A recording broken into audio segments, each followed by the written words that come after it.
Welcome to Secrets of a Bridal Seamstress podcast, where we hear stories from fellow seamstresses just like you. We're able to share their success stories. We learn from wedding industry pros for the best business tips, and we get to hear from fellow sewists and crafters to hopefully inspire our creativity and our love for sewing. I'm so glad that you're here. And if you're a bridal seamstress, I'd also like to invite you to check out our Bridal Seamstress business membership. We have a community of women that can testify to the power of genuine connection, friendship, vulnerability, the power of our six-figure seamstress method, and a genuine connection found in a business mentorship like this. All right, let's dive into the episode.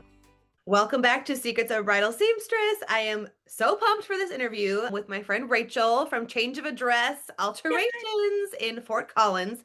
She's actually coming at you live from her new house that she just bought. Not a big deal, but it's a huge deal. So we're going to get a cake in Nashville to celebrate the house or something. Okay, I'm down. We can celebrate. Definitely need to celebrate something, pop a bottle or whatever, just because you guys were there with me when I started the buying process. So full circle. Yeah. I remember when you had like, okay, I have this house buying goal, and I think you were thinking of like 2027. Yeah. When I first moved into that rental, my lease started in the middle of summer, which is busy season. So Yeah.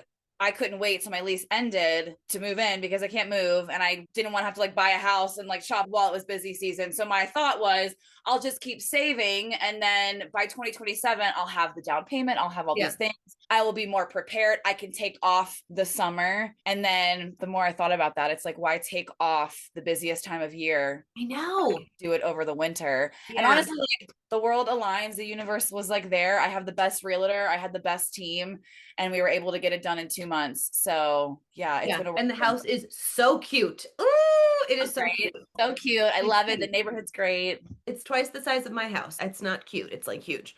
Anyway, okay, let's go back because you went to design school before you opened the business. And I remember there was a prom dress, I think, that you even sewed for yourself. So do we go back to prom? I've been sewing my whole life since I was a kid. I was a gymnast growing up. And when I first started sewing, I would make scrunchies and little bags for my teammates just because that's all I could do. So when I got into high school, I made my prom dress, I made my homecoming dress, costumes for theater plays and for chorus, all that kind of stuff. Yeah. And then, the original goal was gymnastics was going to take me scholarship, college, that route, but injuries, things like that kind of happened. That wasn't where I was passionate. So pivot, went to private art school instead. Parents loved that. So I went to Savannah College of Art and Design in Atlanta, and I loved it. The fashion program was great. I got to meet a lot of cool people and do so many great things, but it kind of left me what do I want to do? Going to fashion school, everyone is there and they're either I want to style clothes and dress celebrities. That's fashion school, which is nothing wrong with that, but that's a stylist. That's not hands-in sewing. And a lot of girls that I graduated went to Nordstrom's or Macy's making tech packs and sewing basic shirts and patterns and stuff like that. Oh yeah. Oh my gosh, that sounds awful. Yes. Yeah. What is really the percentage of people who go to design school and then they are a designer, they become a stylist to the celebrities they dreamed of, I mean, I'd say maybe 20%, if that. Yeah. Where we are in today's day and age, and it's 2026, you're not going to go to fashion school and become the next Louis Vuitton, the next Chanel, the next Diana von Furstenberg. That's been done. So it's how can you reinvent and be something new and different? So I have one friend that designs children's wear clothing for Target. So if you go to Target and you go to the children's section, majority of all those designs she's done. But it's a lot of that's behind the scenes. You wouldn't really know that unless you knew her. I have another friend who is more in the celebrity scene, and she does a lot more high-end garments. Her name is Azid. But again, it's hard to become the next big name. Yeah. Red carpet look. So you kind of have to find your niche. And in Atlanta, it was Comic-Con and Dragon Con and drag queens and elaborate show costume stuff. So I did that for a while, and I bartended, and then I was bartending and I had a regular that would come in and she would have a margarita and she was covered in thread one day. And I was like, what do you do? And she was like, oh, I'm a bridal seamstress. And I was like, well, what? And before that, I had made my cousin's wedding dress. Her and I have talked about that since we were children. So that was my gift to her, was I made her dress for her. Oh, low key, before this, I made a wedding dress. And then my good friend from high school, she got her second marriage. She wanted an emerald green long dress. So I made that for her. Mm-hmm. So I've dabbled in the formal wear. And then I met this woman at my bar, and one night, with a little half a bottle of wine, I sent her an email and I said, if you ever need help, I would love to help. Let me know. And she immediately like emailed me back and had me in and kind of just like asked what my skill level was. She cut a dress and asked me to just like sew a hem in. And so it kind of just evolved from there. She was a great boss. I would say I learned a lot of what not to do versus what to do. She was a very quirky, interesting woman, did things very odd. I didn't love how she spoke to people. It was a great experience, but just an odd one. And we only did dresses for the salon that was next door to us. That owner kind of like, she said she designed dresses, but I don't think she did. I think she bought, you know, like normal studios do, but we worked exclusively for her. So we were kind of like bound to her, and she would always come over and like, can you come over and do this and do this? And just things like that, not charging enough. And that was kind of when I was like, okay, the next stage in life, I could do this. Like this could be very lucrative for me. I could really like change how it's being done here, and like this could be fun. And my issue was Atlanta is huge, saturated, and a lot of these boutiques are competitive and they want good seamstresses, but they also want to take percentage. Like they want part of your commission, your labor. Yeah, we're not into that. Yeah. Like, I mean, one salon literally was like 60-40, like 60 them, 40 me. And I was like, what? Oh my goodness. Wow. Yeah. So it was a lot of that, just a lot of competition, and it was kind of sucking the joy out of things. We were just on one of our Zoom calls for the Secrets of a Bridal Seamstress, and you pulled out one of your notebooks from like back in the day of like keeping track of things. So I have one of those. It's money focused, but it's more of like the time that I spent on a dress, what she paid me for that dress, and what she charged the client for that stuff. I know I'm new and I'm learning, but am I making what I should be making? And the answer was no. But it was that. And then it was also like little business things, just little things, how she would collect invoices, how she spoke, how she scheduled appointments. It was always like me taking notes of like, okay, I don't want to do that, but I want to do this. Yes. Yeah. Probably up until that point, you just didn't even realize that like you could make money doing that. You're learning, like, I know how to sew, but bridal is a whole different ballpark. Yeah. So there's really not a college course in fashion school that is bridal. That doesn't exist. Yeah. So you kind of learn by doing. And I made my fair share of mistakes along the way. But yeah, it was a great learning process. And I had so many notes, and I knew that like, okay, this is something I could really do. This could take me out of not working 3 jobs and not working at the restaurant and hospitality for my rest of my life. Yes. It was like so cool to see. Yeah. And I'm kind of technical and nerdy in the sense of like, you know, I worked retail, I worked restaurants, so I understand what overhead is and labor charges and like your profit losses were. And I'm like, this is a very lucrative business. I have the equipment, I have the tools, I have the supplies. It's just hit the ground running. So when the choice came to move to Colorado, it was like, okay, I'm not going to get to a new state and try to work for somebody else. I'm going to hit the ground running. By the time I get to Colorado, I'm going to have a name, a logo, a website, something ready to go so that I can just like, anybody that'll give me work will give you work. That's awesome. I didn't realize that when you started, you were starting fresh in a new state, so you didn't have to worry about the weird competition with your old boss. Yes. The last year I was in Georgia was like the prep year. It was like I sold a bunch of stuff and I was saving money for the move. And I had thought about taking a couple projects on the side. And it was very clear that she was not going to be okay with that. Okay. But I was also very vocal about like, I'm going to be moving. And I said, like, I give her credit. She was a mentor, good, bad, or ugly. She inspired me to do this. So like, I wanted to give her flowers for that. Like, I want to give you your recognition for that. But I think she felt very like jaded by it. And it was kind of odd. She didn't come to like my going away party. She was very much like, we're going to be competition. You're going to be on the other side of the country. But yeah, she's a little salty about it. And then like, I remember visiting a couple years ago and I had lunch with her and she was very much asking me like, what do you charge? What's this? She was trying to be very curious. I gave her, you know, here's my average ticket. And her response was, oh, wow. You know, I don't want to price gouge people. So I try to keep it at 400. And I was just like, what? Comments like that are not necessary. Yeah. It's been an interesting like journey, but I feel like I've learned so much. Yeah. It has changed so much and it's gotten huge quick. Yeah. Okay. So what year did you move to Colorado? 2019. Whoa. So did you gain traction before COVID? Like with the business? Sort of. So the first shop I worked with essentially secret shopped me. So the first like 3 or 4 brides that I had from that shop They did not personally pay for their alterations. The shop paid for it. And they were kind of like secret shoppers. They came in and they would take notes on how I did things and report back to the owner. And like when I first learned about it, it felt icky, but with the ick comes with good because I did great. I know how to do my job and it worked out because now I'm on their list permanently and I get a lot of work. That's actually super smart because I almost feel like sometimes bridal shops should do that more because if I you're think gonna so have like too. if you're gonna have a business that you're like, I'm gonna type this out or like recommend this person, you want to have some kind of like real experience to refer back to. And I think because That's I like was like in a new city, I didn't feel super like offended by it. I was like, I mean, they don't know me. They got to see what I can do. yeah. Pushed me to feel more professional and like get it together and like have my process and whatever. So that's been really great. That worked out wonderfully. How far in were you before COVID hit and shut things down? Then how did that affect? That was like right after you moved. I moved in end of May, was in the house in June. So I took my first client in the basement of that house in July. And I was bartending in town just to make ends meet until I got more clients. So I would probably say I had maybe 10 clients in 2019. And then I was prepping for March season and I probably had maybe 15 booked going into 2020. And then COVID happened. And fortunately, I really didn't have a lot of people that canceled. I had a lot of people that adjusted things and like changed their guest list and changed their stipulations and stuff. But fortunately in Colorado, a lot of weddings are mountain weddings, elopements. You can't self-officiate out here. So you don't have to worry about like getting your officiant, things like that. So a lot of people were able to pivot pretty easily. And then, I think once after COVID, I feel like we're still reeling from the influx after COVID. Yes. Yeah. From like the lag of people actually booking weddings. It's still insane. Yeah.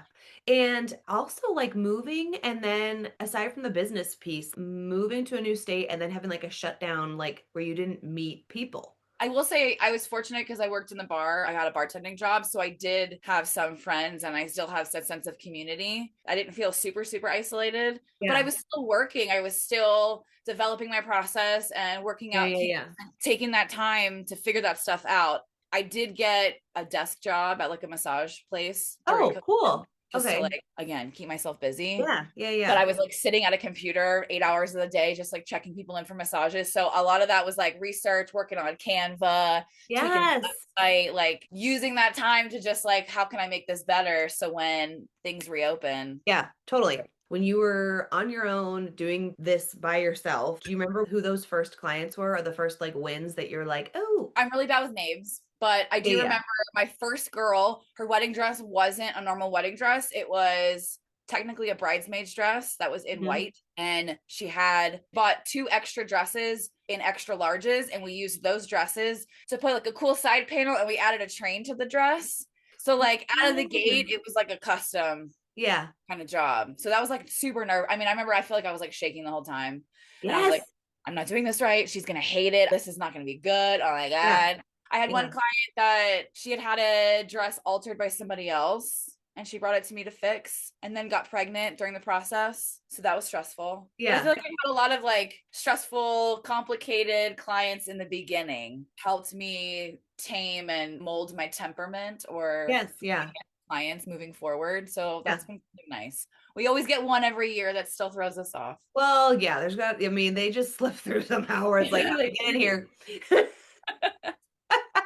All right. So this is very exciting. So then when were you like, oh my gosh, this is actually working. I can maybe drop one of my side gigs. I was kind of forced to because the job that I have working at the massage place at the front desk, the owner was not a good business owner and made me responsible as sales manager. And so long story short, there was a moment where I got called into her office and she was accusing me of stealing money, taking people's cash and swiping gift cards. Obviously I wasn't, but she was covering her own butt because she was giving out free stuff to clients because it was COVID and we were slow. So she was trying to get clientele. Oh, shoot. Comping a lot of massages, a lot of product. And because I was the sales manager, it was all under mine. So corporate audited her and she was like, hey, you've been stealing. And I was like, no, I haven't. I'm taking you to small claims court. This is ridiculous. I'm going to get the police involved. That was like literally 4th of July weekend, 2020. Oh my goodness.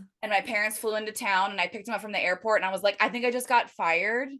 Like, mommy. I might still be working there, but I'm going to go to court. But Yeah. So petty Rachel filed for unemployment for a month and a half because I was like, girl, if you want to be nasty, I can take unemployment. well, So that's what unemployment is for. but those were the big unemployment checks from COVID and everything. And I used that to put towards my equipment for the studio. But yeah, it was kind of like after that happened, I remember applying for a couple other jobs because I was like, I need another job. This is not sustainable. And then I had an interview at like a tanning salon for like an hourly job. And I blew off the interview because I had so much to sew that week. And I was like, Oh, what am I doing? Why yeah. am I like putting energy to work an hourly job somewhere when like I'm literally drowning in a couple dresses that I Let's have? also talk about the fact that the tanning beds were open in summer 2020. Like, that's wild to me. Yeah. What? We are a college town, so That is yeah, it was like, wild. I was just like let's looking for not anything, but crazy. blow past that detail. That is so funny. So fun. I know, right? Oh my goodness. So you can get stressed and get COVID working at the tanning Yeah, I bed. was just kind of like forced to do it. I think had she not accused me of that, Yeah, I probably would have just hung on to it because I'm so used to having that safety net of an extra job. totally. Yeah. And now that I'm like more established, the safety net is the savings account, the money that I can set aside now. So Yes, yeah. Very, very exciting. And so I think like if there's a listener who's in that boat where they're like, when do I take the leap? Maybe they don't have that kind of scenario that's like forcing them to take the leap. I feel like when I was at 60, 75% of my teaching salary, that's when I was like, okay, if I quit, then I can make up the rest. I think for me, I was all about I needed to average 10 dresses a month because I knew if my average ticket was X and I did 10 dresses and I had every month, obviously it's not 10 every month in slow season, but if it averaged that, Yeah. then I can Hmm. make X amount and I can live off of that. And then anything else is like extra fun. Yes, yes, yes, yes. So if you're listening, those are a couple ways to think about it. And what you need to make per month is going to be different based on what your I would situation say, yeah, is. like, I mean, a good 5 to 10 solid every month is a great starting point, great average ticket. And like, if you're thinking every dress needs hem, bustle, bust work, I mean, Hmm. that's a great average right there to start with. Yeah, I mean, I think that's a great starting point. And once you have that, it's only going to go up from there. Yeah. So having the confidence to just say, I know that I'm getting 10 a month. I know I'm getting 8 a month. It's only going to grow from there. If I throw Hmm. myself into it, it can only go up. Yeah, yeah, totally. Do you remember like a shift or a point where like the business shifted from like this is working as like a independent business owner to like, oh my gosh, I'm like making money, I'm thriving. When I realized I needed an assistant. I think I remember working one week and looking at, I had like 23 dresses that had to be worked on that week. Not completed, but like I had to touch and work on Yeah, them. And I was like, I'm gonna have to be up till 4 a.m. every single day. I yeah. just like don't know how I'm gonna do it. And then it was like, I need an employee, but I can't afford it. And I remember looking at my numbers and I'm like, Rachel, you have money, you have these savings account, like you've got all of that there. There's no reason why you can't have that help. You're stressing Yeah. yourself out, you're feeling like not okay. And so yeah, I just like I found the assistant and then it was more of just like seeing the high yield savings account. I've always grown up with not a lot of money and I've always said this, I'm very money motivated and I don't think there's anything wrong with that. I'm not greedy. Not that I hoard things, but in my life, I never thought that I would say, oh, I have $10,000 in my bank account or I've got $50,000 in a savings account. Like that is laughable to Rachel 10 Hmm. years ago. She Yeah. would be like, girl, what? But now it's like, that's possible. I think I remember looking at that savings account and like seeing like the interest payment on the money that I had saved. And I was like, yo, Yeah. this is like awesome. It snowballs from there. What's possible? What more can we do? It goes back to our sewing group and talking with all the girls and raising prices and implementing other things. I never thought I Mhm. would have veils and make veils and have accessories, but I have Well, all of look at you now. Yes, exactly. That's like a very exciting journey in a very short amount of time because that's just since 2019. And I know that you've talked about this like at our retreats and before we hit record, I asked Rachel if we could cover this, but I think it's such a good topic.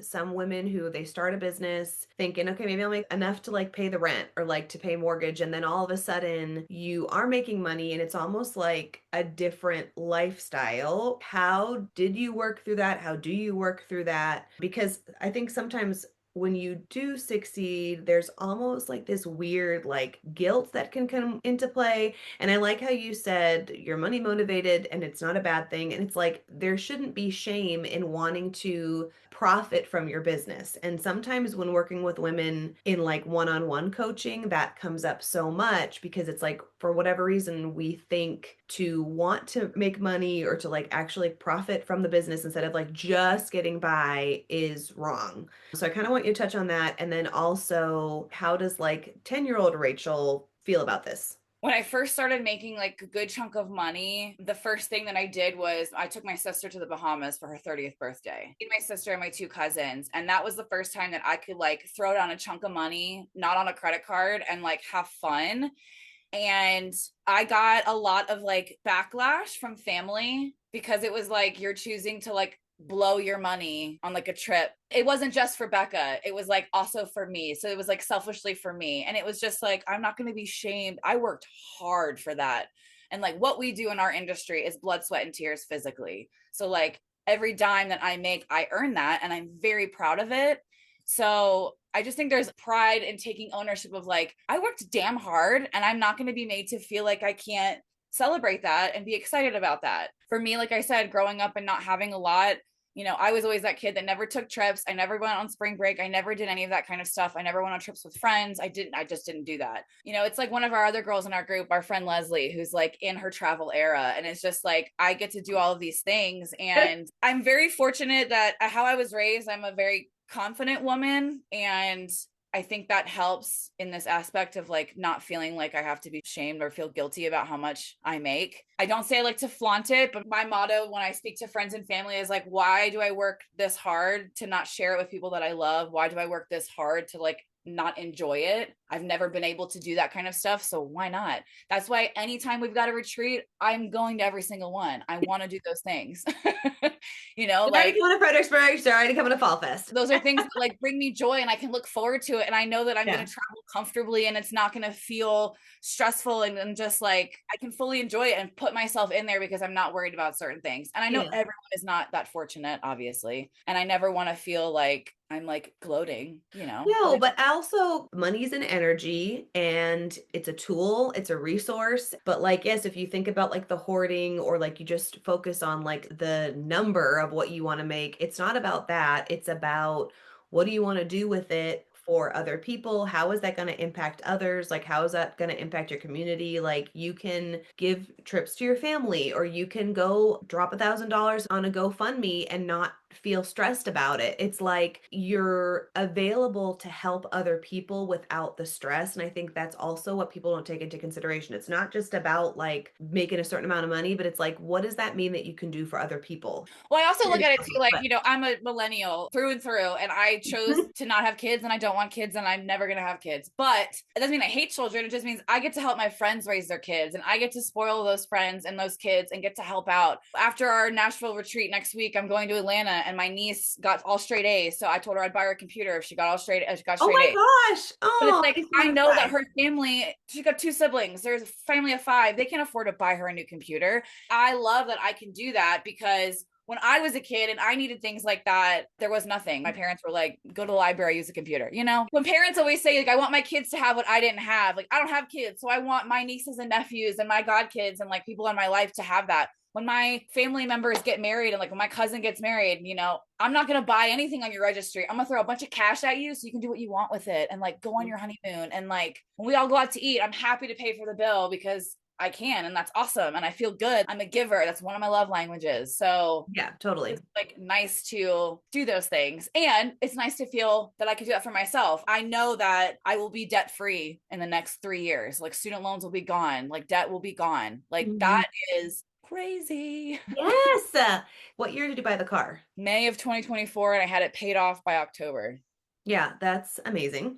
And then you got the house. And let's talk about Colorado real estate because I feel like it's comparable to like Washington real estate. So like you bought like a $500,000 house. And I just want people listening, it's not about like, oh my goodness, like look at what you can do. But like also It is possible. I remember when I was teaching and I did not want to be a teacher, and we all know like teacher salaries are not exactly known for being like astronomical, okay?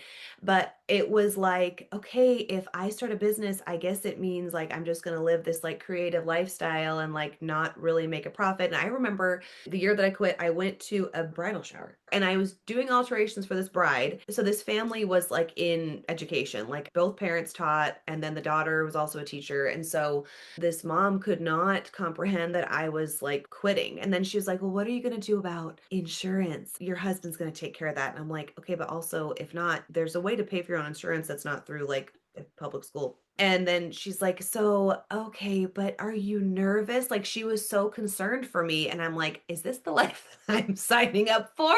You know what I mean? And so, some listeners, I know that you're in this and you're like, okay, I'm, like you said, I'm pouring my blood, sweat, and tears into this. Like, it's not just the sewing, it's like I'm there emotionally for my clients. And like, then you're also absorbing this guilt of like, well, they already bought so much for this dress. So, it's a joy to sew. And I love what I'm doing so much that I don't need to raise my prices. And it's like, think about what is that doing to your family long term. And there is 100% a difference between charging equitably for yourself and for like your seamstress community and not undercutting, and then, gouging clients. Those are two separate things. But being able to create a sustainable lifestyle for yourself is not something to be afraid of or feel shameful about. We were always told as kids, like, what do you want to be as a kid? And like, find what you love and find a way to make money. So Yeah. like, that's what I did. I love doing this. I have a great time. Yeah. I'm making money. So like, how dare society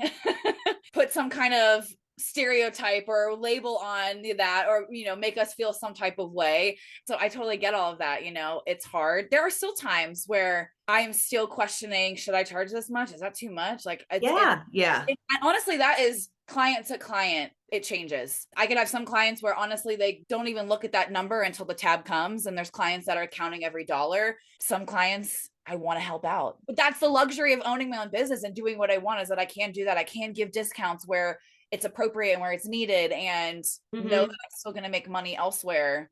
I agree. Like, you can still have your prices, and then as you're walking through alterations, sometimes it's gonna be like a hot topic, but like I do offer like, okay, an alternative would be this is Yes. the budget friendly version. And there are some brides who they mix and match. Like, I want to invest completely in my bodice, the hem, we can kind of whatever. I always say like the shortcut way. I Yeah. literally have a bridesmaid's dress that is haltered. It has got horizontal little chiffon little pieces all the way down, and it's a side zipper. And to take it in the side, I would have to charge her an arm and a leg with all the ruffles, and it's a side zipper. It's a bridesmaid's dress. So I said, listen, I'm going to lift your folds up and I'm going to hand sew a dart, and then the folds will come back and we won't even see it.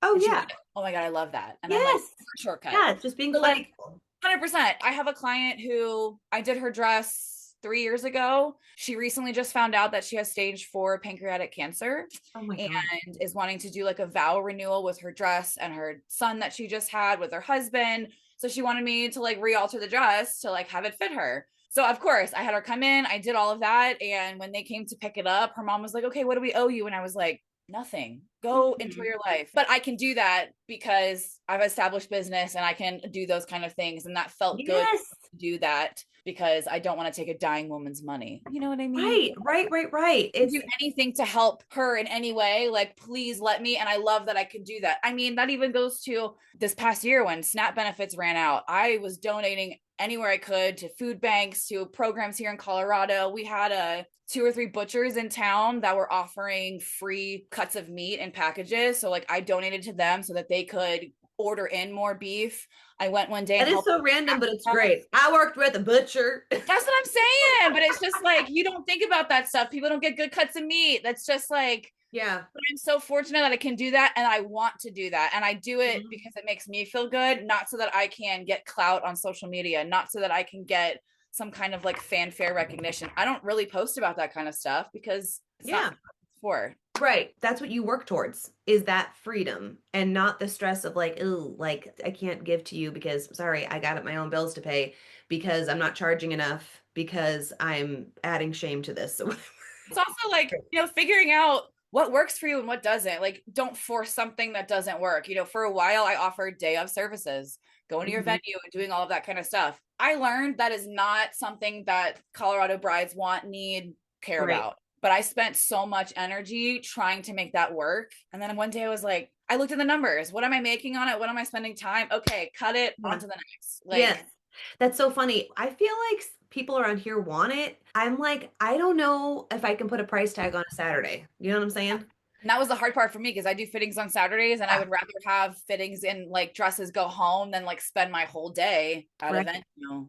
Right. Some girls it works. Like, I've seen some of our girls in our group, our membership, they love it. They do it all the time. Love that for them because they're tapping a market that is needed. Yeah. And they're like making bank with it, but it's like, that's great. So this past year, it doesn't need to be like a flex of like a business win necessarily, but like, can you think of like one of the most fulfilling experiences that somewhat has to do with your business the past year? I mean, honestly, getting this house, that was like such a huge deal. And, I went through a really bad breakup a couple years ago. And so I thought I was going to be stuck in that rental because that rent payment seemed daunting. I paid it. Like, it was always paid 2 weeks early. So it was like, I thought a lot of that was lingering there and I'd be stuck there. And I was kind of had this like cloud over that house in a sense. I made it my own, but it still had a cloud. So not only like getting this house and having that own space, it does feel like a complete fresh start of like fresh energy,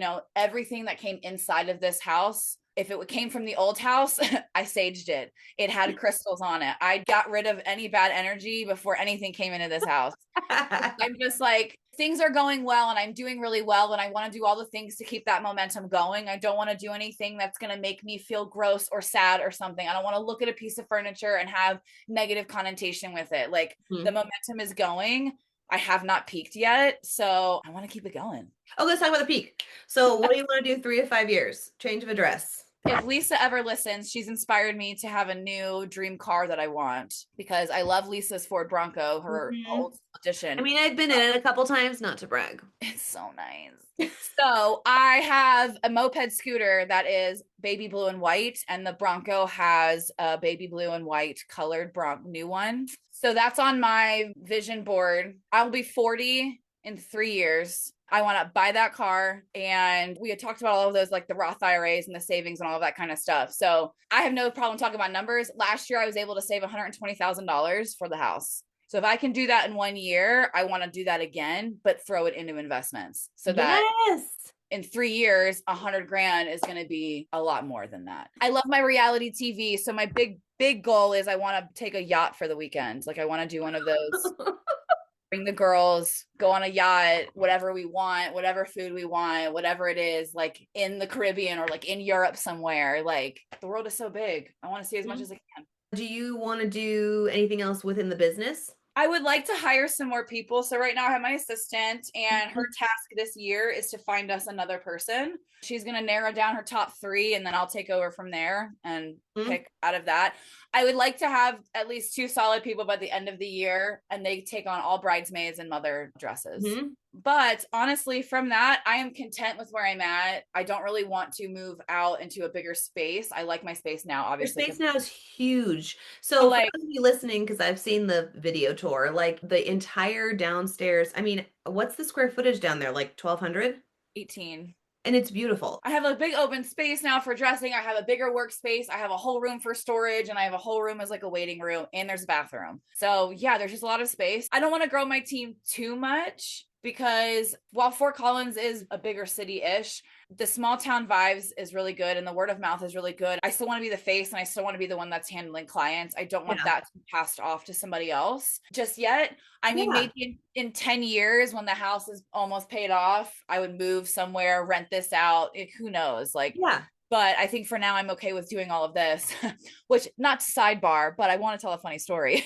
There's a bridal shop in town. Owner is great. Love her. She's a bit manic. She's a bit spontaneous and chaotic. And she just bought this new building. It's like 5,000 square feet, and it's like a long shotgun building and tall ceilings. They're going to build it out, and it's going to be the new bridal salon. And she really wants an in-house seamstress. And I was like, okay, but like she knows what I do. And so the phone call conversation was interesting because she was congratulating me on buying a house and then being like, oh, well, I have this new space and you should come move your studio into my space and work for me. And like, I'll give you all the brides, blah, blah, blah. So I met with her just to have coffee, just to like talk it out. Yeah. She brought me her like company's tax records to like show me how much money they make and like how much money she would be giving me. And not to toot my own horn, but she was like, oh, well, you know, if we give you all these dresses, you could easily make $100,000 and hit 6 figures. And I can say proudly that thanks to Secrets of a Bridal Seamstress, I hit 6 figures last year. So I was kind of like, oh, girl, thank you, but I don't need that. Oh, the offer across the table. Thanks anyway. The space itself was down the street. So we went and looked at it, and it's essentially a hair salon that she's renovating. The whole upstairs kind of overlooks the downstairs.